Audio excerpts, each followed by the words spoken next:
let's move on to just, obviously not a lot of starters were playing, which gives a great chance for us to see, players that maybe we didn't know what they were capable of. And, seeing, now that you got it, you put up some great stuff in all 22s. I've been watching it. I was at work, stealing during my breaks, looking at your Twitter and watching the videos you were posting up today, Jack. And who were some of the guys that really stood out to you, and who took the biggest strides to really solidify themselves to make this team, come week one?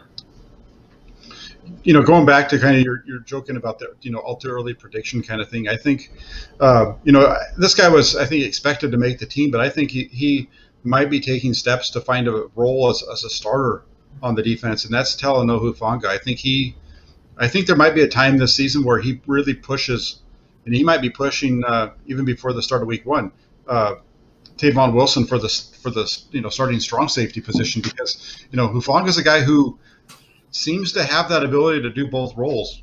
They want their strong safety and free safety to kind of be interchangeable in a way.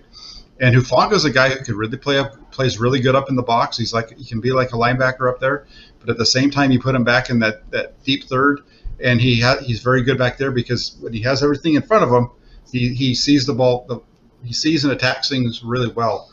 So that's the guy who I think really made some big strides over the last week, especially on Saturday night. He really stepped up and stood out as a guy that got thrust into that starting role. So that's one of them.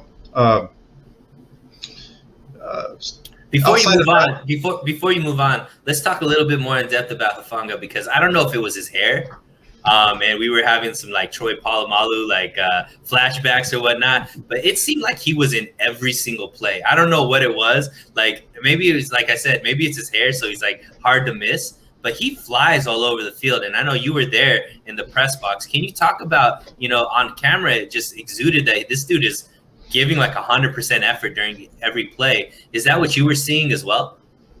Oh yeah, he's a guy he's a playmaker. He flies around, and that's part of why he was the Pac-12 Defensive Player of the Year last year. He was, a standout in the Pac-12. The only reason that the 49ers got him when they did was because of the injury concerns that he's had with the shoulder and concussions and things like that. So he has some injury stuff which knocked him down the draft board. But this is a guy who he knows how to make. He's a playmaker through and through, and he shows that constantly on film when you watch him at USC. And he looks like the same guy wearing red and gold.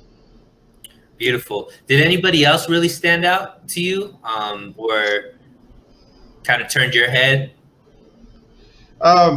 Charlie Werner had a couple of nice catches. I know he had the bad play where he got called for a pass interference. He's got to be a little more careful with how he's running that pick on that route. He doesn't really need to stare that guy down quite as much and make it so obvious. But he had a really nice catch. And Trent Sherfield's the guy who's come out of nowhere in the last couple of weeks. He's either going to be the number 3 or the number 4 receiver on this team. So when you talk about strides for making this team, I think he was kind of expected to make the team in a special teams capacity, but I think he's going to be much more than that once the season rolls around, because he's making big play after big play. Yeah, and I mean he was been one of the biggest names out of training camp, and to see him on the field, and obviously he seems like he has a really good rapport with Trey Lance, and obviously the touchdown that Trey Lance threw was to him. It's nice to see that speed on the outside. I feel like we've missed that, and we've always been kind of looking for that type of player that could stretch it deep in an option, and it looks like he's that guy, right? I mean, obviously he's in competition with guys like Sanu and Jennings, who both all are good options as well, but it seems like he has an added dynamic that the 49ers could really use, and he obviously has a lot to prove. Can you tell me, there's another guy that stood out to me. I don't know if you saw it as well, but that was, the guy that was replacing or playing the Fred Werner role in Jonas Griffith. Talk a little bit about what you saw out of him, and, the linebacking core has been something that it's a little bit of a question mark as far as depth. We obviously had 2 of the best linebackers there, but behind him, what is seeing what Jonas Griffith did do for your faith in that, linebacking core? Yeah, I like that you brought him up. I was actually going to mention him after you're done there. So I'm glad you brought him up because he played really well. He stepped into that spot, and he's done a decent job in camp, and he definitely showed it on Saturday night. He's built very similar to Fred Warner, and he's a fast guy who's learning how to play the game. He played at a small school in college, and he's definitely ramping up. And if he makes a team, it's going to probably be mostly as a special teams guy. But 49ers special teams need as many players as they can, and I think he'd be a valuable backup. And speaking of special teams, this Simba guy really turned some heads, I think, with his ability, not only in, the kick return and punt return game, but, he was running that jet sweep, and this guy has some burners. I don't know if he was somebody on your original 53-man roster or if he's somebody that will even make the team, but seeing what you saw out of him, Jack, do you see a place for him on the final roster with the 49ers? There could be, because they definitely need to do something in terms of kick returning. The concern there is that he puts the ball in the ground a lot. He did that quite a bit when he was with the Rams, but he's got the speed, and quite frankly, Richie James Jr.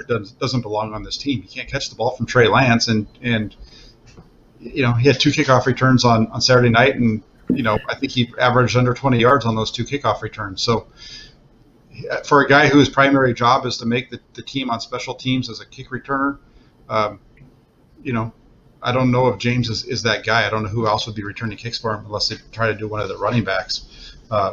So I would say that that's a pretty good option there for Simba to take that spot.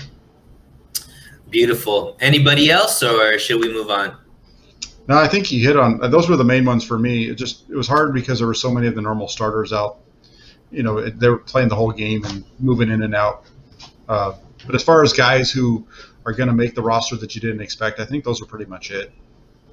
Yeah, and I do want to give some more praise to Lenore as well. I've been pretty hot on Ambry, and Ambry didn't have a bad game, but I think Lenore had a really great game and kind of outshined all the other corners as far as just his tenacity and his positioning, and obviously ended up with the interception. So he's somebody that I think turned some heads, and people were wondering if he would make the team. I think now we're looking at him as an asset of a guy that's definitely going to be there, not just because the 49ers are thin, but also because he is a very capable corner in the NFL, and only is going to get better, with more reps and more time in the league. Yeah. Yep.